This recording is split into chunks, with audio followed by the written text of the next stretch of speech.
নমস্কার, সুরজিৎ মান্না ক্রিয়েশনস চ্যানেলের পক্ষ থেকে তোমাদের সবাইকে সুস্বাগতম। আশা করি তোমরা সকলে ভালো এবং সুস্থ আছো। আমি তোমাদের জন্য এই ভিডিওটিতে তুলে ধরছি 2025 সালের ক্লাস 7-এর রায় ও মার্টিন প্রশ্নবিচিত্রার থেকে সেকেন্ড ইউনিট টেস্টের জন্য ভূগোলের এক সেট প্রশ্নপত্রের সম্পূর্ণ সমাধান করছি। তার আগে তোমাদের কাছে অনুরোধ, তোমরা ভিডিওটি না টেনে পুরোটা দেখো। ভিডিওটি কেমন লাগলো কমেন্ট করে জানিও। ভিডিওটিতে লাইক দাও এবং শেয়ার করো, এবং চ্যানেলে নতুন হলে চ্যানেলটিকে সাবস্ক্রাইব করে চ্যানেলের সঙ্গে যুক্ত হয়ে যাও।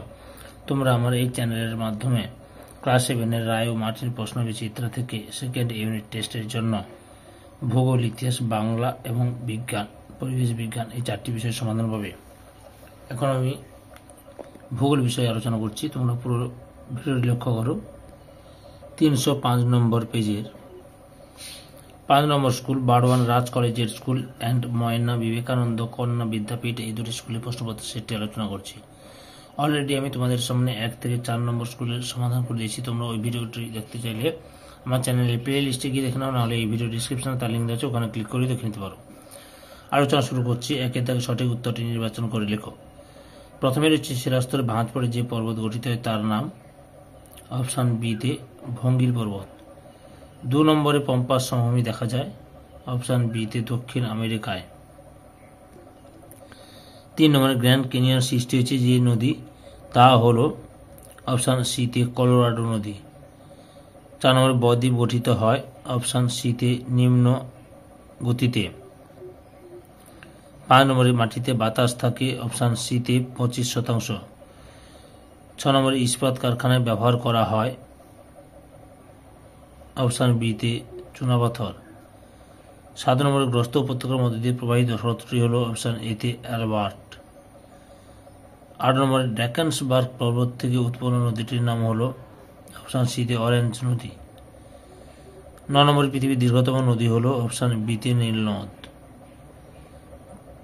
10 নম্বরে ভিক্টোরিয়া জলপ্রপাত রয়েছে অপশান বিতে জাম্বিজি নদীতে। নিচের প্রশ্নগুলি অতি সংক্ষিপ্ত উত্তর দেয় যে কোনো একটি। প্রথমে রয়েছে ফ্রান্সে ভোজ কোন ধরনের পর্বত? স্তূপ পর্বত। 2 নম্বরে যে নদীতে সারা বছর জল থাকে তাকে কি বলে? নিত্যবহ নদী। 3 নম্বরে দুটি নদীর মধ্যবর্তী স্থানকে কি বলে? দোয়াব। 4 নম্বরে আগ্রা শহরটি কোন দুটি নদীর দোয়াব অঞ্চলে অবস্থিত? যমুনা হবে, লেখা হলো যমুনা ও চম্বল। হাতের ওপরে ডিস্টার্ব হয়েছে, যমুনা ও চম্বল। 5 নম্বরে তাজমহল কোন শিলা দিয়ে তৈরি? মার্বেল শিলা দিয়ে তৈরি। 6 নম্বরে অ্যাটলাস পর্বতমালা সর্বোচ্চ শৃঙ্গের নাম কি? মাউন্ট তৌবকল। 7 নম্বরে সাহারায় শুকনো নদীর খাতগুলোর নাম কি? ওয়াদি। 8 নম্বরে সাহারা মরুভূমির পূর্বে অবস্থিত সাগরটির নাম কি? লোহিত সাগর। 9 নম্বরে ব্লু নীলের উৎপত্তি হয়েছে কোন হ্রদ থেকে? ইথিওপিয়ার উচ্চভূমির টানার হ্রদ থেকে। ইথিওপিয়ার উচ্চভূমির টানার হ্রদ থেকে। বীজে শূন্যস্থান পূরণ করো যে কোনো দুটি। 1 নম্বরে পশ্চিমবঙ্গের ড্যাশ অঞ্চলের নদীতে প্রচুর খাড়ি দেখা যায়? সুন্দরবন অঞ্চলের। 2 নম্বরে নদী দ্বারা সৃষ্ট প্রায় ত্রিভুজের মতো দেখতে ভূমিরূপটি হল ড্যাশ পলল শঙ্কু। 3 নম্বরে ড্যাশ মাটির দানাগুলোর মধ্যে ফাঁক বেশি? বেলে মাটি। 3 নম্বরে নিচের প্রশ্নগুলির সংক্ষিপ্ত উত্তর যে কোনো 4টি। প্রথমে যে ভঙ্গিল পর্বত ও স্তূপ পর্বতের মধ্যে দুটি পার্থক্য লক্ষ্য করো। ভঙ্গিল পর্বত এবং স্তূপ পর্বতের মধ্যে পার্থক্য, মোট 6টি পার্থক্য তোমাদের সামনে দেখালাম। 2 নম্বরে গিরিখাত ও ক্যানিয়ন কাকে বলে? উদাহরণ দাও। পার্বত্য প্রবাহী ইংরেজি ভি আকৃতির নদী উপত্যকা অত্যন্ত গভীর ও সংকীর্ণ হয়, তাকে গিরিখাত বলে। যেমন নেপালের কালীগণ্ডকী নদীর গিরিখাত, এর অপর নাম অন্ধগালচি, যা পৃথিবীর গভীরতম গিরিখাত। আর বৃষ্টিবিরল স্থানে নদীর নিম্নক্ষয়ের ফলে এই উপত্যকা আরও গভীর হলে দেখতে ইংরেজি আই অক্ষরের মতো হয়, তখন তাকে ক্যানিয়ন বলে। উদাহরণ মার্কিন যুক্তরাষ্ট্রের কলোরাডো নদীর গ্র্যান্ড ক্যানিয়ন। তারপরে 2 নম্বরের টিকা লেখো, শাখা নদী। আচ্ছা, একটু ভুল দেখানো হয়ে গেছে, 4-এর দাগে 2 নম্বর প্রশ্নটা উত্তর দেখিয়ে দিয়েছি। যাই হোক, আমি এখন 3-এর দাগে 2 নম্বর টিকা লেখো, শাখা নদী। তোমরা আমার এই চ্যানেলের মাধ্যমে ক্লাস 7-এর 5 নম্বরের ইম্পর্টেন্ট প্রশ্নের উত্তরের লিঙ্ক দিয়ে দেবো। সেই লিঙ্কগুলোতে ক্লিক করে 5 নম্বরের সাজেশন ভিত্তিক প্রশ্নের উত্তর দেখে নেবে। ওকে, লক্ষ্য করো শাখা নদী। এই যে এখান থেকে শুরু করবে, সংজ্ঞা থেকে এত পর্যন্ত লিখে পরের অংশ দেখাচ্ছি।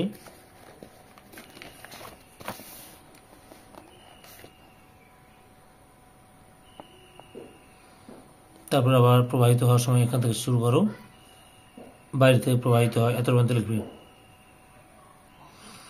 পরের প্রশ্ন, পৃথিবীর বৃহত্তম নদী আমাজনে কোনো বদ্বীপ না থাকার 3টি কারণ লেখো। এখান থেকে শুরু করবে, এতটা পর্যন্ত লিখবে।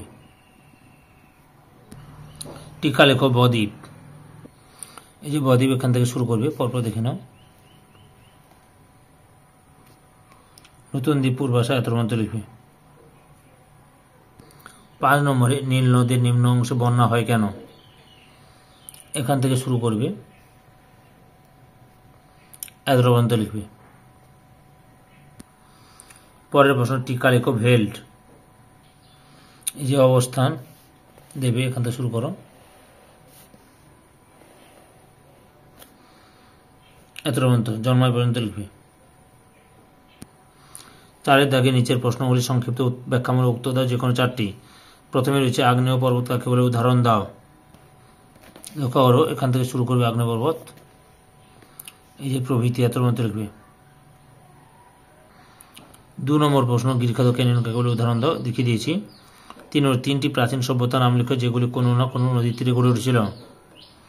লক্ষ্য করো, সিন্ধু নদীর তীরে সিন্ধু সভ্যতা, নীল নদীর তীরে মিশরীয় সভ্যতা, টাইগ্রিস ইউফ্রেটিস নদীর ধারে সুমেরীয় সভ্যতা। বুঝতে পেরেছ?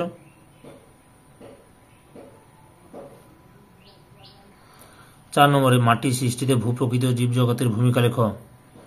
এই যে ভূপ্রকৃতি, এখান থেকে শুরু করো, এতটা পর্যন্ত লেখো, পরে অংশটি দেখাচ্ছি। তারপরে আবার এখান থেকে লেখা শুরু করো। এই যে জীবজগৎ রয়েছে, উদ্ভিদের প্রভাব এবং প্রাণীদের প্রভাব নিয়ন্ত্রণ করে, এতটা পর্যন্ত লিখবে। বুঝতে পেরেছ? 5 নম্বরে, পূর্ব আফ্রিকার প্রস্থ উপত্যকার সৃষ্টি হয়েছে কেন? এখান থেকে শুরু করো, পরপর দেখে নাও উত্তরটি।